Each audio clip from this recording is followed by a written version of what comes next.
chama do Espírito Santo venha acender nos corações para alinhar essa visão com a visão de Deus. Amém. E se você até me permite fazer aqui um comentário, na Pode verdade, nós estamos aqui nesse bate-papo, vamos chamar assim, né, muito de um tema realmente nevrálgico, né, dentro da igreja, mas eu posso aqui fazer uma observação. Eu entendo que ao cumprir as ordens de Deus, né, nós vamos primeiro dinamizar a nossa vida cristã com Ele, porque a vida cristã ela tem um objetivo, né?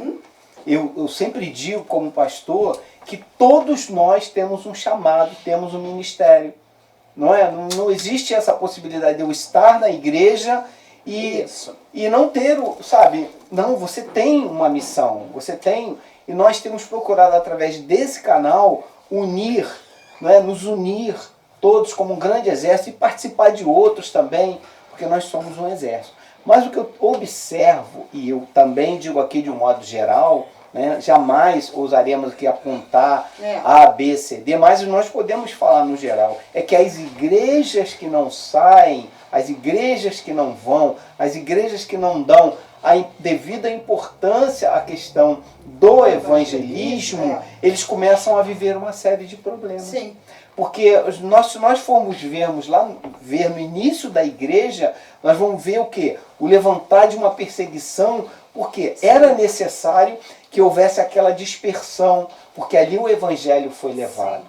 Entende? Então a igreja, ela realmente precisa ir, e a igreja precisa entender isso, e nós temos visto, com muita tristeza até, não é? Nessa visão geral, é que a igreja não tem ido como deveria ir, e precisa se mobilizar.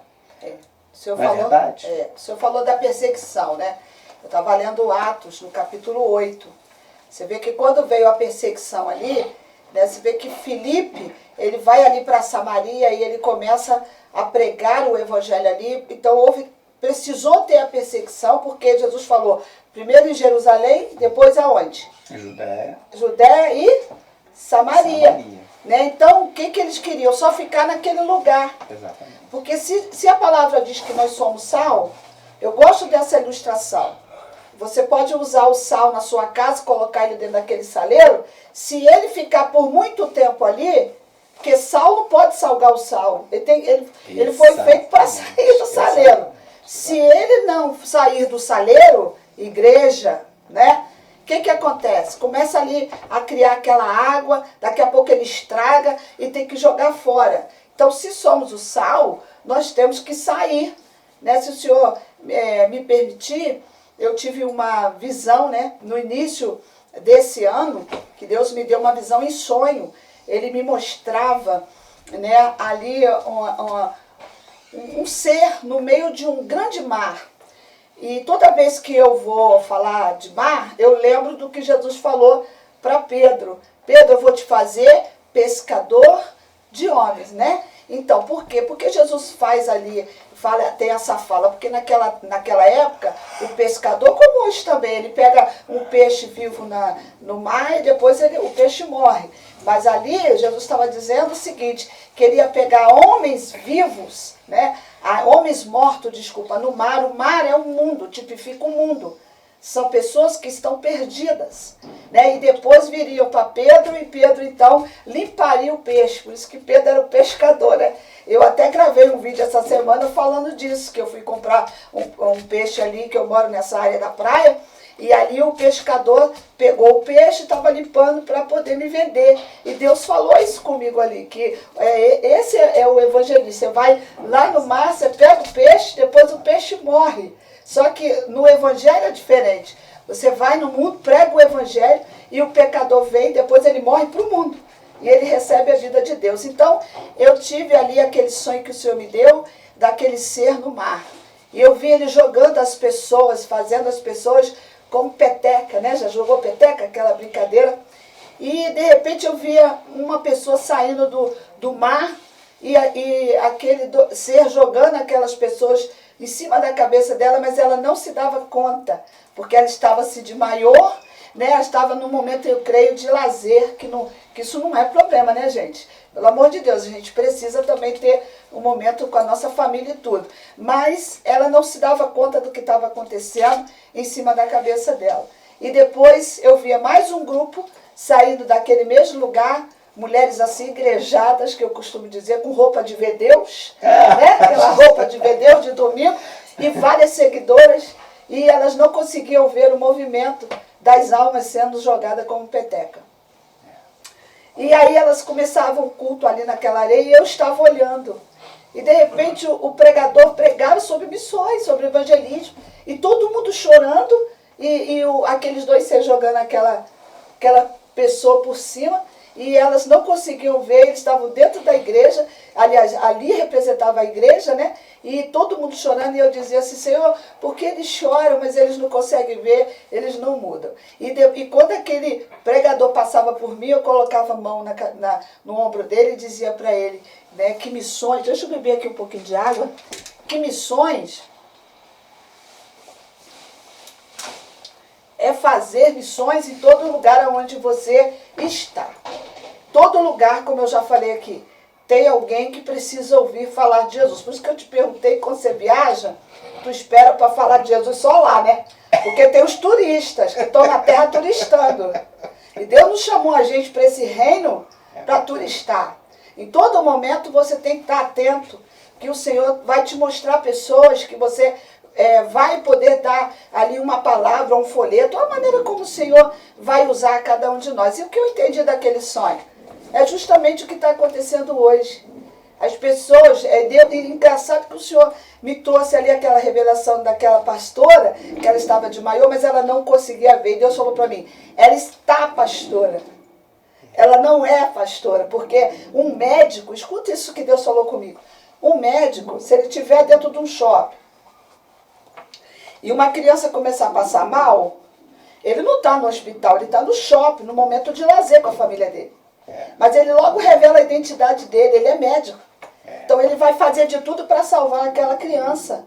Um bombeiro, um policial que vê um assalto, ele está apaisando, ele está vendo o assalto ali, ele não vai falar, não vou deixar isso para lá, que eu não estou no quartel, não estou fardado, mas ele vai lá e vai lutar pela vida. E nós, vou falar de igreja, não vou falar não, da estrutura não, é cada cristão.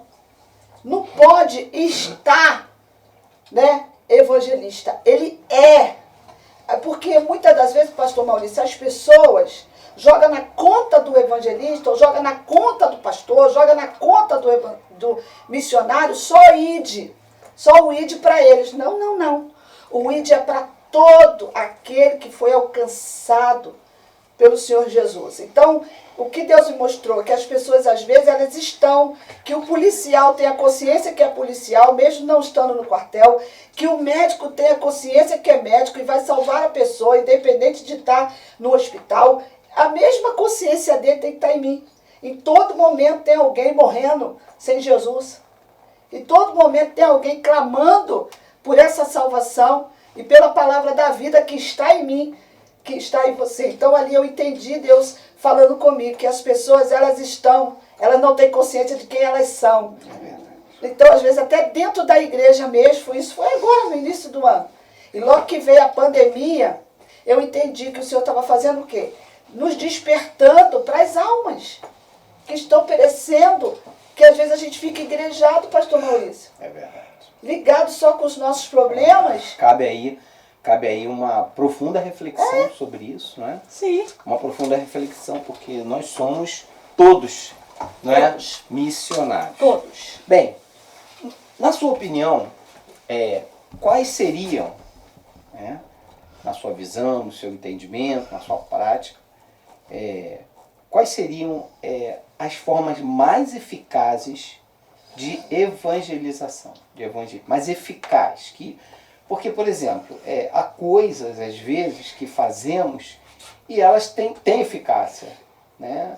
Eu acho que pregar o evangelho, via de regra, sempre terá eficácia, mas há coisas mais eficazes. Quais seriam isso, na sua visão? Para mim, eficaz em pregar o evangelho, primeiro que a palavra, simples, pura, sem mistura, o evangelho simples. O senhor, talvez você que está me conhecendo agora, você não sabe, mas eu sou missionária também de criança, evangelista de criança. Quando eu queria alcançar também as crianças, né, eu não sabia como, então Deus me levou a fazer, né, a me aprimorar, fazer um curso, para que eu pudesse também melhorar e alcançar as crianças. E eu descobri ali que a mensagem mais eficaz, a maneira mais eficaz de alcançar alguém é o evangelho simples, genuíno. Claro que tem várias formas, né, que a gente não entende a maneira como Deus vai usar, mas eu tenho um texto que eu amo. Eu já orei aqui hoje falando esse texto. Jesus disse, quando eu for levantado, eu atrairei muitos até mim. Então, quando você entende que você vai pregar o evangelho e que o objetivo é falar de Jesus para alcançar o coração do pecador, vai ter muitas formas, mas a mensagem é uma só.